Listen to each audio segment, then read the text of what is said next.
Oh, So we're live to all three, maybe four people.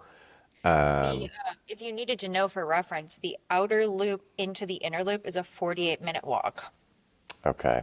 So that's great. We're talking about our after our post lunch walk, like the 74-year-old people in our subdivision that we My are. favorite is this man who rides like this low bicycle. I don't know what those are even called, but it has like these American flags and veteran flags, and he's like low riding on the bicycle and just smiling, waving everybody, just having the best time ever. I love him. What if you found out he was tripping Stop. tripping balls on mushrooms the whole time or something? Or Okay, that's a great time. But I thought you were going to say, like, you ruined my story in our last episode. You ruined the story of the sweet old lady at the coffee shop who's like, no, my husband's dying and I'm taking myself out for coffee. You're like, what if she doesn't even have a husband? Like, no, don't. I need the purity. I need that. That's the I, magic. again, for the five people that watched the last episode, just quick update on that old lady from the coffee shop. She's got Not see arrested. her again. She got arrested. They found all the dead bodies in her basement. I can't. I'm wearing my new white pocket tee because I'm going to be trying out, I'm pretty excited, a new look with high rise denim. I want to look like from here down, I'm from like the 1950s, whatever that means. What's funny is that like we have this tendency to wear similar colors. Like I don't wear white that often, and I didn't even see you getting dressed, and I just threw this. Yeah. So it's just kind of funny, like, okay, now we're both wearing white. And by the way, I just want to mention one day hair sucks. I want to know if anyone else feels this way. The first day you shower, which is what I'm going through, first day hair blows. Second day hair, third day hair, chef's kiss. What's that all about? My one day hair happens once a week, so I can't really speak to that. You're gonna have to find You people that actually always say wash one day their hair sucks. You got to find people that actually wash their hair. That's not your husband. So No. I wanted to take you hostage, honey, so that we could talk about some of the synchronicities that happened in the past handful of days. And I think that they're pretty fucking cool. And you play a huge part. And I wanted to start with Friday.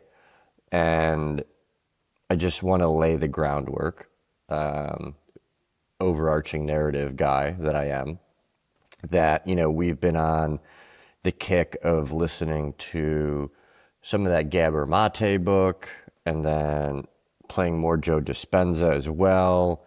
And then really on the kick of like that whole, you know, Dispenza's 90% of your yesterday is your current today. So you're just reliving yesterday over and over again because you're kind of on this hamster wheel.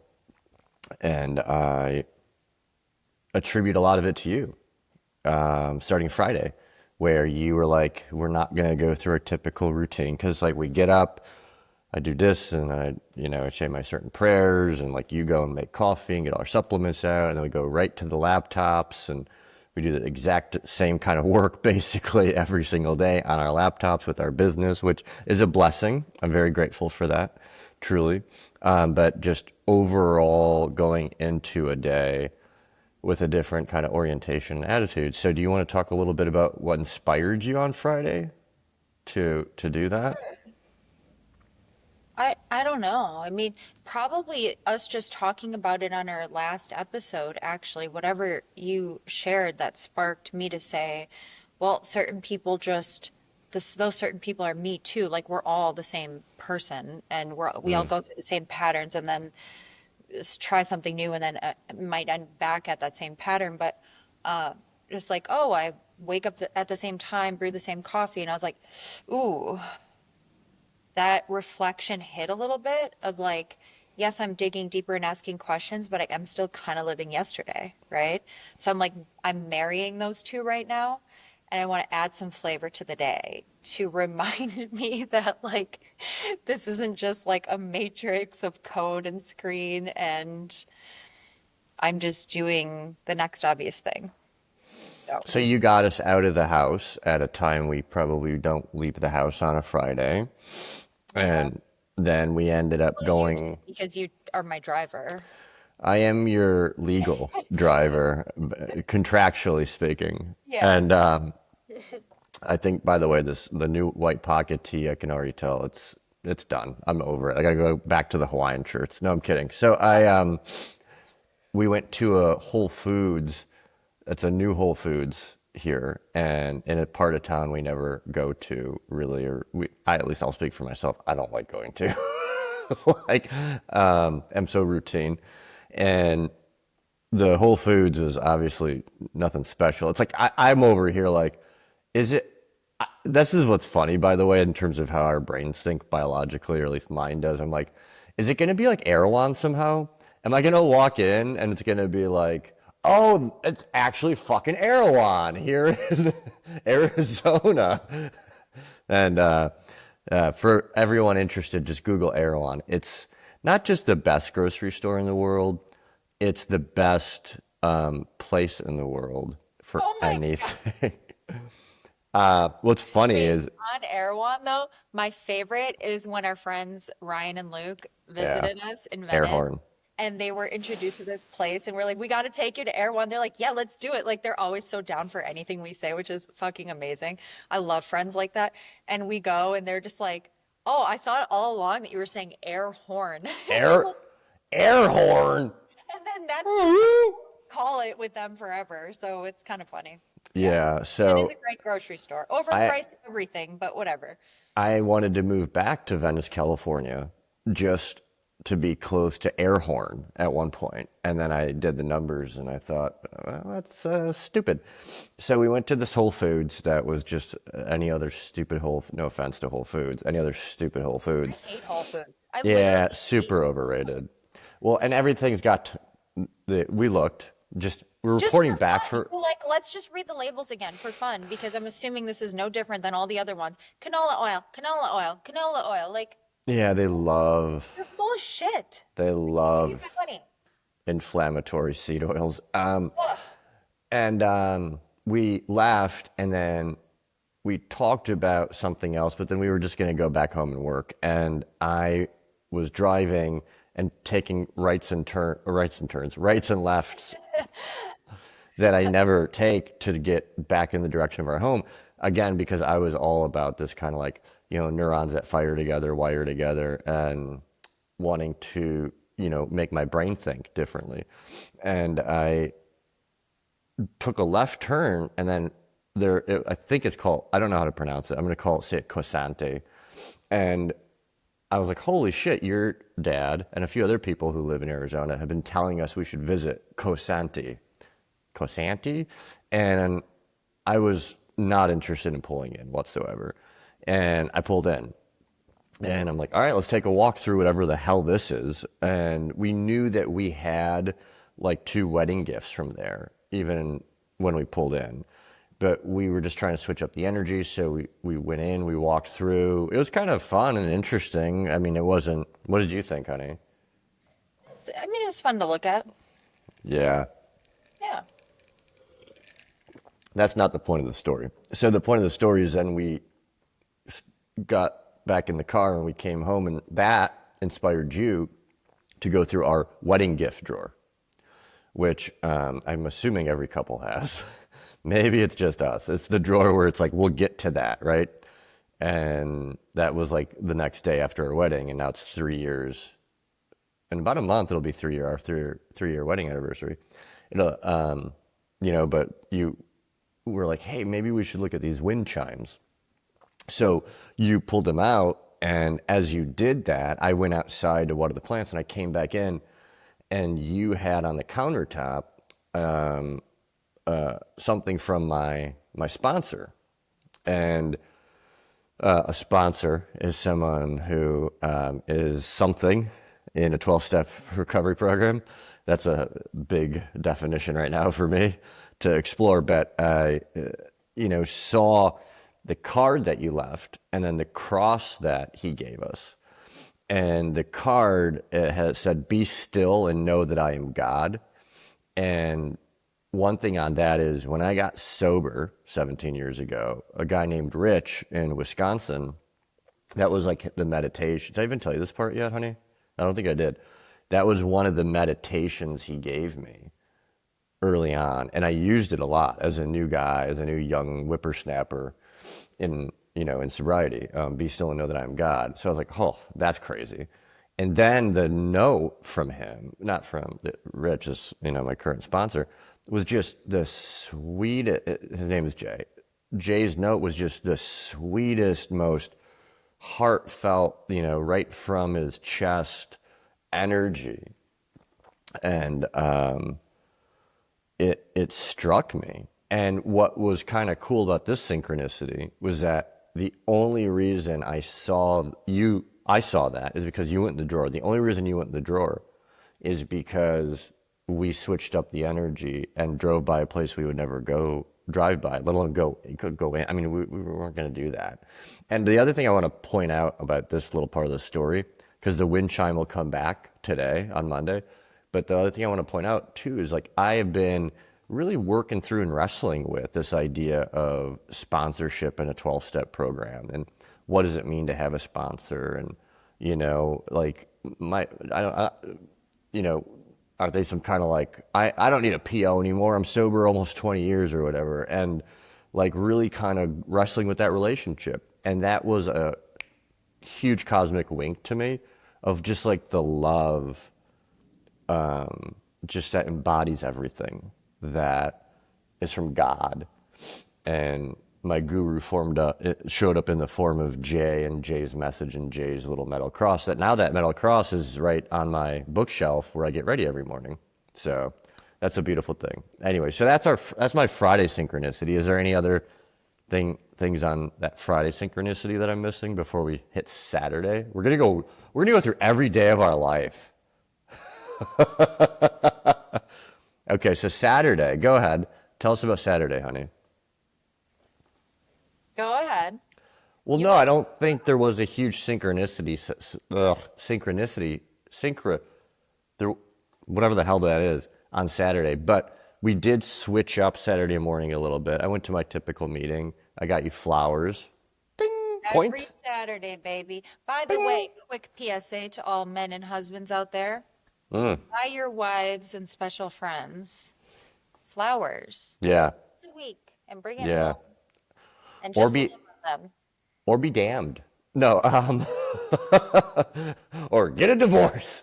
No, but then we kind of switched up the rest of the day, and it wasn't anything really earth shattering. But then we went to the Whalers with your father. You love Bob Marley a lot, but that's going to kind of come back too. That and the bell of the wind chime. So that was just Saturday. So it wasn't like I don't remember anything that was like oh, but that was kind of cool. And then yesterday was really gnarly to me. So yesterday was another day of like, let's try different shit, right? And we're also trying, for our diets to switch up stuff too, which I think played a part in this too. So isn't it interesting? Like my guru came in the form of like indigestion in my stomach. Like we eat a lot of like whey protein powder, like bowls and stuff like that. And I'm trying to eat more red meat. We were vegan for 3 years, and I got really sick. Crystal got sick, and I will speak for myself. I'm like a 3-year-old, so like I just want dessert all the time. So like if you're gonna make me like some type of protein bowl that tastes like dessert, I'll just eat that. And also we're like on the go a lot. We're busy, and out of convenience, we'll have like protein bars and stuff like that. So we kind of made a commitment even I think starting Saturday night, but then Sunday to like eat like more red meat almost every meal, full meals, like whole foods, like every ingredient we know where like like mahi fish or pasture raised eggs. So Sunday that caused us to go to True Food and try to just eat a normal meal for lunch. And then you were starting to see right away 333, right? Yeah, I saw it 3 times that day, and it was Saturday. Well, not Saturday. I always leave 333 as a tip on our coffee. I don't know why. I just have done it for probably 2 years straight. Any coffee shop we go to, we're so boring. We just get 2 drips with a little cream, and I always leave 333. And it's like leave a tip, $1, $2, $3, and I just manually type in 333. So that's been my ritual for a hot minute. And then Sunday it was like I don't even remember where I saw it, but it was just like 3 times in a row. And then Well, then we left because we were already on that side of town, and I was in my I need to find a pair of fun high-rise raw denim. getting ready for that 120 Arizona. So right, because I'm off season, Yeah, so who's a tip? we went to the store, and then because we were all the way over at this other store, which we never go to, there you were looking up places to grab a cup of coffee, and you found this place, which we've been to a long time ago, but we never really go to, and it's technically like an art house, and we pull in the drive or in the parking lot, and I said to you, "Man, I don't know why, I feel like a fish out of water." Like it just And then you entered. also said, like, I feel like we just don't belong here Yeah, in this and I part of town. And that was like, as we're parking and walking around this kind of deserted building through this weird parking lot to get to this hidden, cute place. We're yeah. like, "Yeah, I just don't feel, you were like, I just don't feel like we belong." Well, and just to speak to that for a second, like I think it's part of like my fear of dying and my fear of aging because I'm 41 now, which I say all the time. But at one point, right, like we've lived in all these different areas, and like we often will live whichever city we've lived in, Portland, Venice, Milwaukee, anywhere, like we've always ended up in like the hipster artsy areas, which isn't a big piece of news. They're often like in the middle of gentrification, so they are a little more eclectic, and they're the opposite of kind of where we live today, right? And I think part of it is I just didn't almost feel like cool enough, right, to be there. I'm like, I'm not even cool. I'm like, I walk in a subdivision, right, and so I don't feel cool, and so it felt like that. And we walked in, and like that, the dude who ran the coffee cart, who's never been at this place, okay? Well, You know, he's been. We don't go well, there for right, but often. we've been there a few times. It's been a Yeah. while, and we had no idea he'd be there. I had no idea he is there, and now he's like posting up there, and he ran the coffee cart for our wedding. Is there a ghost behind you? I don't Okay, know. Something's making a weird sound. Sorry. it's called an HVAC unit. You should I know think that. so. That's an inside baseball joke. And the dude was always just such a sweetheart to us, but we didn't ever interacted with him that much. And he just knew us right away and recognized us and just like cut his heart open to us again. And we had this, I went from I'm a fish out of water to I'm fully emotionally secure. And I had the equanimity, like Ram Dass says, of like, I'm exactly where I'm supposed to be in this exact moment. And God is just, again, sneaking up on me, being like, hey, like the, and we're there, and I'm talking to him. And then you're talking to a girl who, again, is just, she's like too cool for us. She's like, I mean, no one's too cool for you, honey, but too cool for me. Like I'm hip and I'm young and I'm whatever. And you're talking to her, and I would have never in a million years thought that your two energies would connect. And I'm witnessing like your energies, like she's just loving you. And what did she say to you? Because you said something to her. What did she say to you?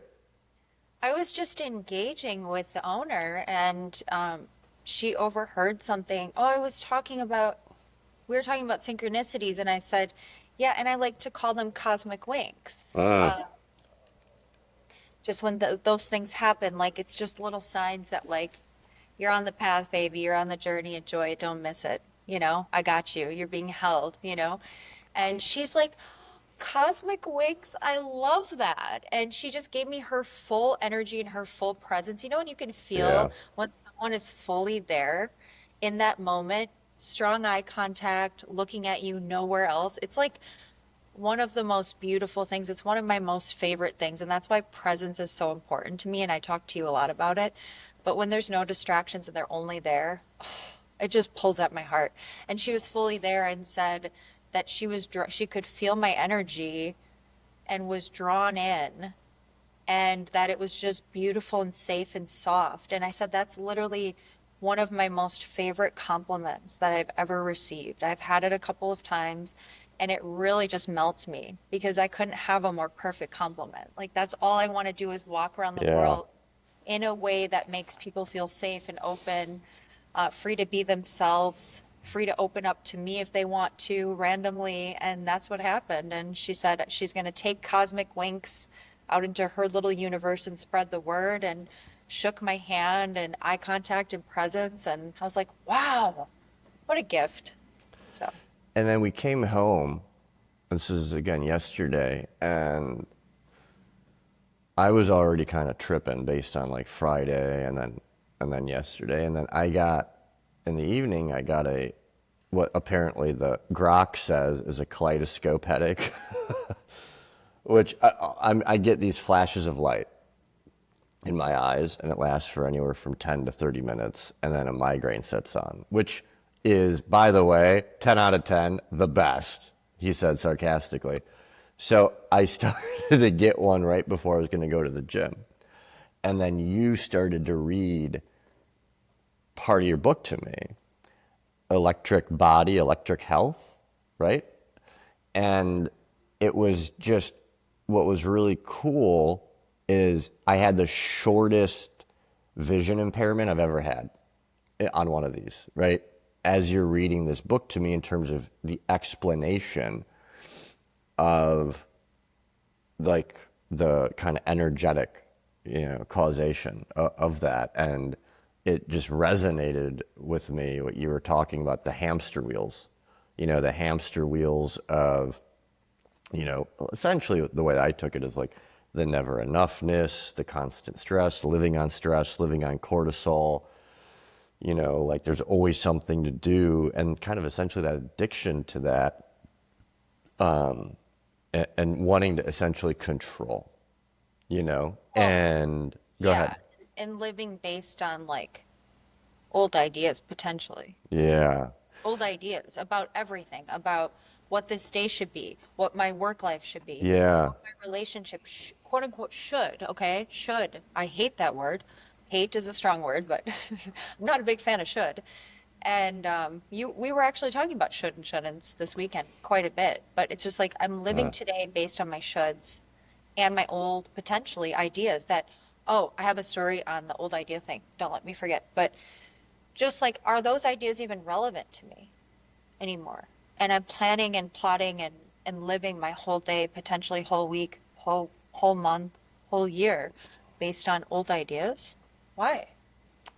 Well, and then you played also the that podcast episode about the two people talking about like essentially the idea of like pausing Yeah, to inquire, yeah, okay, is this something I want to be doing? And I don't, just because you pause and ask, I don't think it means you, again, should or shouldn't be doing or something, or you don't want to be doing. But like that idea that pausing and saying, is this coming from my heart center, or is this coming from an authoritarian voice, from old conditioning, from an old track, from an old program, from some old trauma, right? Something that I was taught maybe 5 years ago or 25 years ago. And that ability to just pause for a second and at least inquire, right? The self inquiry. What were you going to say about the old ideas? I want to know. oh, just, from our last, I'm going to say quotes again, episode, because this is so funny. Because last time you're like, let's record as a test, and then you put it online, which is kind of funny. But one of our old friends in from back home, Wisconsin, commented on the link on Facebook, this crazy synchronicity story that was absolutely beautiful, which I'll keep sacred because she said she hadn't really shared that with anyone else. But I think just the idea that something, it's like there's a glitch in the matrix, right? Yeah. And there's that split second where you're like, wait, why am I doing that? Do I really think that? I just said that out loud. Do I think that? Me, Yeah. this today's version? Yeah. And then should I like go back and maybe re-examine any of those things that are like essentially running the way I move around the world? And I'm just so it's just this repeating this programming that like I've inflicted on myself, right? Yeah. And it's like if I'm suffering, like just like turn the dial a little. I always say that, right? Turn the dial. Just change the channel. Switch the network. It's my choice. How liberating, how freeing. So I really liked that share from our friend, and it just made me think about like questioning where it's coming from and if those are really true still for me, for you, for each person. Yeah. I'm in a program that talks about that we claim spiritual progress rather than spiritual perfection. So there's an automatic implication there of change, right? And transformation, and that, like, if there isn't an evolution, so to speak, and it could be a de-evolution too. Ultimately, everything is in motion, right? So, like, the idea of not having maybe like inquiry implies that there should be no nuance, implies that there's no evolution, implies that there's no change, implies that everything is rigid and fixed, which is insanity because that's like goes against every law of nature.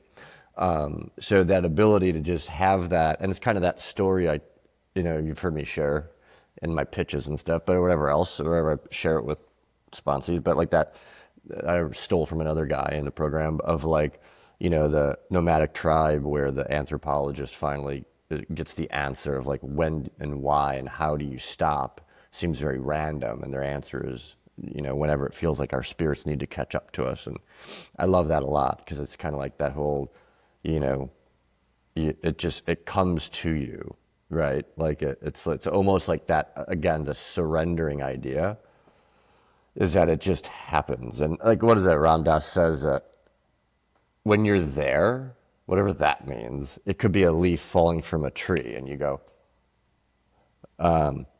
Anyways, wrap up the synchronicities to today, which is why I really wanted to like document this together.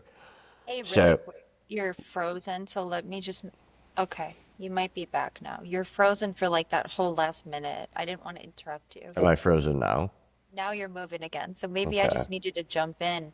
It's, if we look at the ratios, you're like kind of like a 98% talk and I'm a 2%. I think it just wants to bounce back and forth so that you can catch up. Your spirit can catch up. Just kidding. So, Matt and Crystal need to buy new internet. So, today you were in the back and I'm working up here in the kitchen, and we've been having our patio door open for more air and natural light lately, and it's that time of the season too here in Arizona. And I answer these 5 questions. My sponsor Jay gave me, and it's interesting. And again, I'm going through this. Am I writing these out of compliance, or am I writing these because I want to? So that's like something I'm wrestling with. But I felt really compelled to go through them today and even the past few days, because I've been having so many gnarly kind of like little synchronicities. And I'm actually going to read the questions just for fun. And because I don't edit shit on here, I'm not going to B-roll the questions or anything really useful for people, because suck it. No. The questions are, number one, where was I generous with my time, my attention, my treasure, or my affection? Number two, where is an instance the power showed its presence? Number three, the most thoughtful act my partner, roommate, or colleague did today. Number four, where did I transcend my first thought? Number five, what was the most beautiful thing I saw or I thought today? think those are pretty cool. I really like the orientation of those. To me, they're very positive compared to some of the other quote unquote inventory formats that some people can have. So I'm writing that this morning. You weren't near me, and I'm writing, and I wrote the word God. And my conception of God is very unknown, uncertain, whatever. I wrote the word God, and all morning I hadn't heard it. But the second I hit the letter D, ding, and it was the wind chime from Cosante that we put up on Friday only because we went to the Whole Foods and tried to switch up the energy because we were feeling stuck with our energy. And then you went into the drawer and got the thing, and then we decided to put one of them up. And then literally it was like this just stopped me in my tracks energy. And the other thing I wanted, You're frozen again, so I'm gonna try to switch it up and pause you. Okay, there you are again. Yeah, it just doesn't like when you don't break. Interesting. You're back in full resolution. Okay, continue. so that was a pretty cool little God shot. Yeah. So I was really stunned by that today. And then to me, it's kind of like you can see these as coincidences, but I choose to see them as synchronicities. What do you think, honey? I think that's a beautiful story. And I do think those are great questions. So we can wrap up. It seems like our internet doesn't work. But I love you very much. And thank you for doing this with me. Anytime. Okay. Bye, honey.